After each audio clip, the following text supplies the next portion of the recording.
Assalamualaikum warahmatullahi wabarakatuh. So today we will present to you about our topic profit rate and hibah in Islamic banking.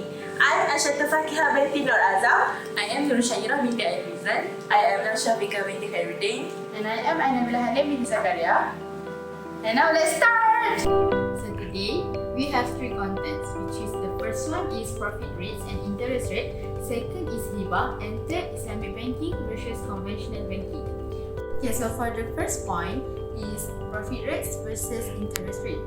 From the Al-Quran, in Surah Al-Baqarah, ayat 275 is Alladzina ya'kuluna riba la yaqumuna illa kama yaqumul ladzi yatakhabbathu syaitanu minal mas.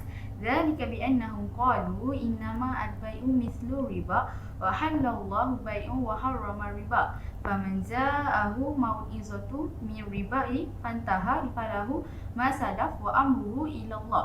Wa man 'ada fa ulaika ashabun nar hum fiha khalidun.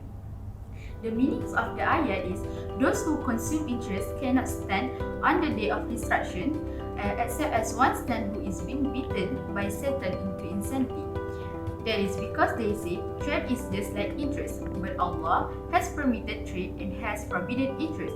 So, whoever has received an admonition from his Lord and disease may have what is past and his affair rests with Allah, but whoever returns to the dealing in interest or usury, those are companions of the fire, they will abide eternally therein.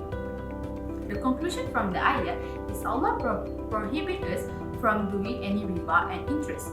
Allah allows us to make business in loan or in trade, but without interest. It will be haram for those who make loan with interest because it will causing riba. First, we're gonna talk about profit rates. Profit rates is relatively profitability of an investment project, a capitalist enterprise, or a whole capitalist economy. It's similar to the concept of rate of return of investment. Profit rate is gain from deducted total expense from your total income and takes it as a profit. Profit will be divided by the total cost, and the result will be the rate or the percentage as of a profit you make on your sales. Next, we go to interest rate.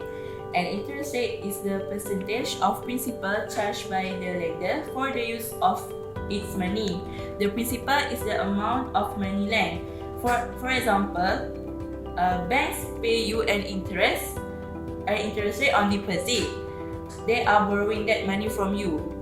Anyone can lend money and charge interest, but it's usually banks. They use the deposit from saving or checking accounts to fund loans.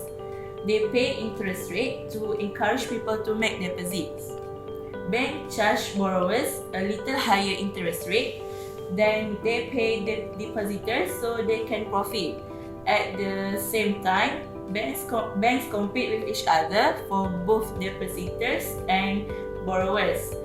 The resulting competition keeps interest rates from all the banks in a narrow range of each other. From this, we can see that the bank applies the interest rate to the total unpaid portion of your loan or credit card balance. This will be unfair to the borrower since not all the borrowers will get the same interest rate. Under Islamic law, any level of interest is prohibited. Since Islam encourage to make profit but forbid the charging of interest.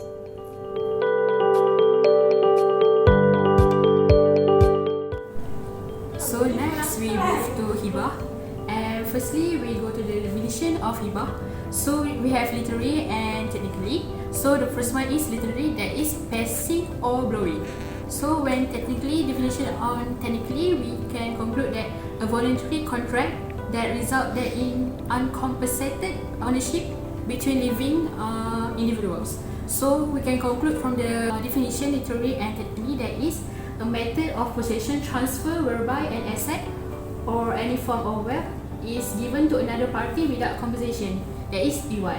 So it is a type of transaction in which one party doesn't require any compensation for some object that he present to the other party. Lack of compensation is a basic feature in this style of non-communicative relation. Sharia consider hibah legal and permissible, that is particularly according to the primary sources of Sharia and Jima'ah consensus. Okay, next we move to in Al-Quran from Surah Al-Baqarah verse 177. I will start with A'udzu billahi minasyaitonir rajim. وَالنَّبِيِّينَ وَآتَى المال على حبه ذوي القربى واليتامى والمساكين وابن السبيل والسائلين وفي الرقاب. From this ayah, that is the meaning. And in giving away one property in love of him to one of his men, the orphans, the poor, and the wayfarer, and to those who ask for help, and in freeing the necks of slaves. From the ayah, we can conclude that in era of Prophet Muhammad sallallahu alaihi wasallam, they have a hibah system in their life. So, before we move to modern application, we have in hibah, they have 4 pillars of hibah. That is, we have wahib, mahublah, mahub, and sirah. So, what is wahib? Wahib is a person who give the hibah. Mahublah is the person who receive the hibah, and the mahub is the gift, the present, and the sirah is ijab and qabul, or we can call it offer and acceptance. So we move to modern application in hibah. So in nowadays in Islamic banking, we have modern application in hibah to give Islamic person easy to give a hibah. So the first one of modern application we have here is hibah in saving or in current account. The second one is hibah in loan contract. The third one is hibah in al-ijarah thumma al-bay' contract, and the last one is hibah in interbank mudarabah investment. So in Islamic banking, hibah is the most important system in that Islamic banking. So for the last point for our presentation is Islamic banking versus conventional banking. Do you know what the differences between Islamic banking versus conventional banking?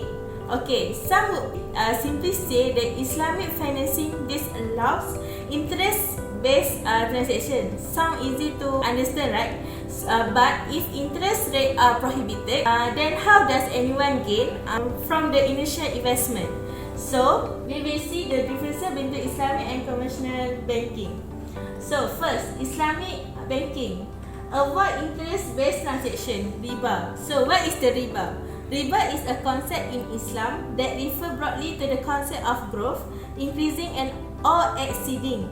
It has also been roughly translated as illegal exploitative gains made in business or trade under Islamic law. Second, introduce the concept of buying something on the borrower's behalf. Lastly, selling it back to the borrowers at profit. So for the conventional banking, first lenders lend to the borrowers to make a profit from the interest charged on the principal amount. Second, the loan contract for conventional financing is known as a loan facility agreement. Payment is made over a set tenure by instrument. So that's all from us. Thank you.